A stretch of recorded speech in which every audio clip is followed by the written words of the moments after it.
कल सुबह crime branch के 1 दर्जन अफसर दिल्ली के मुख्यमंत्री अरविंद केजरीवाल जी के घर पहुंचे। क्राइम ब्रांच का एक तथाकथित नोटिस लेके पहुंचे।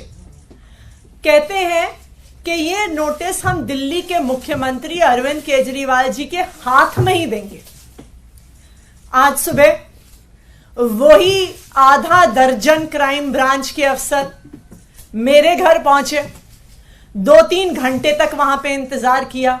कभी अंदर गए, कभी बाहर गए, कभी घर के पीछे के दरवाजे पे गए, कभी आगे के दरवाजे पे आए।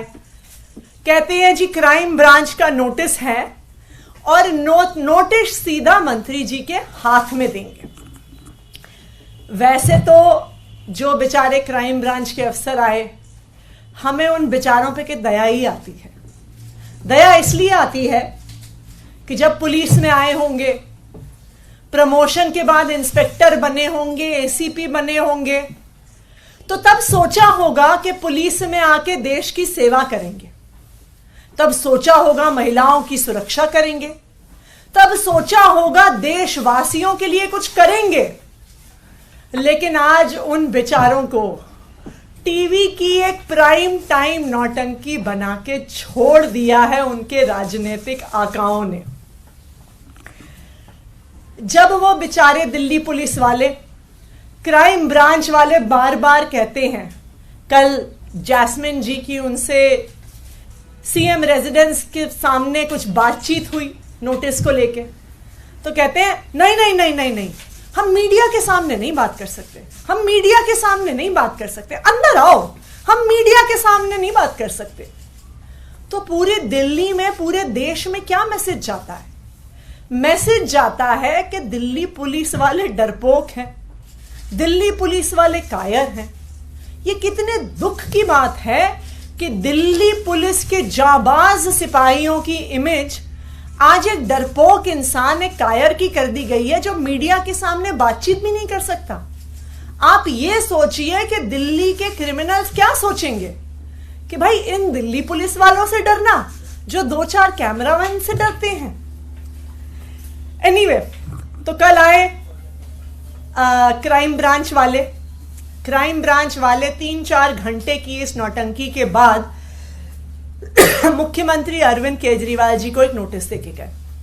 आज सुबह भी मेरे घर आकर भी 2-3 घंटे की नौटंकी के बाद एक ये नोटिस देके गए।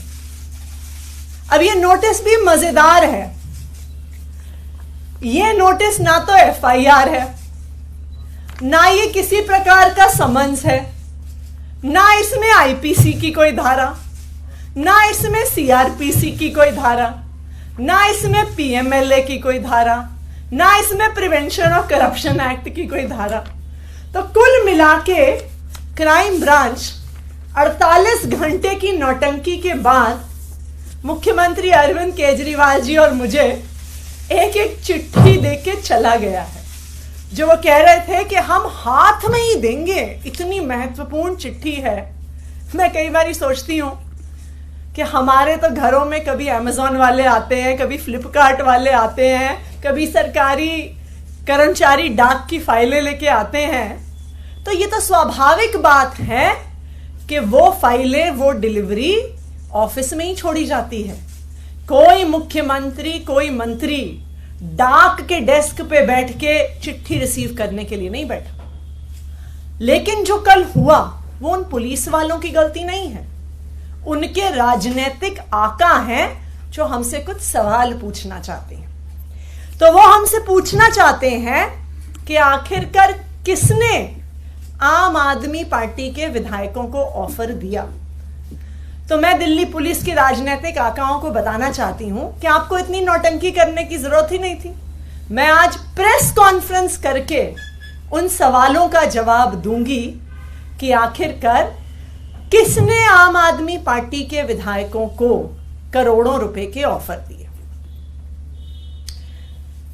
वही लोग हैं जिन्होंने 2016 में उत्तराखंड में 9 कांग्रेस के विधायकों को कांग्रेस से तोड़कर बीजेपी में शामिल किया था, जिन लोगों ने उन 9 कांग्रेस के विधायकों को तोड़ा था, उन्होंने ही आम आदमी पार्टी के विधायकों को संपर्क किया। गोवा 2019 जुलाई, जब 14 एमएलए कांग्रेस पार्टी के 17 उनके टोटल विधायक जीत के आए थे, उनके 14 एमएलए कांग्रेस छोड़ के भारतीय जनता पार्टी में चले गए। जो लोग उन 17 कांग्रेस के विधायकों के पास गए थे, वही लोग आम आदमी पार्टी के विधायकों के पास आए। कर्नाटका 2019, मई 2018 में कांग्रेस और जेडीएस की सरकार बनी। एचडी कुमारस्वामी मुख्यमंत्री बने। जुलाई 2019 में कांग्रेस और जेडीएस के 17 विधायक टूटकर भारतीय जनता पार्टी में चले गए। जो लोग उन 17 कांग्रेस और जेडीएस के विधायकों को पैसा ऑफर करने आए थे, धमकियां देने आए थे, वही आम आदमी पार्टी के विधायकों के पास आए। मध्य प्रदेश 2020, कमलनाथ मुख्यमंत्री थे, कांग्रेस की सरकार थी।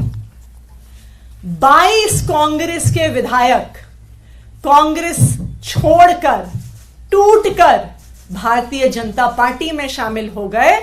तो जो उन कांग्रेस के 22 विधायकों को खरीदने आए थे, उनको तोड़ने आए थे, वही आम आदमी पार्टी के विधायकों के पास आए।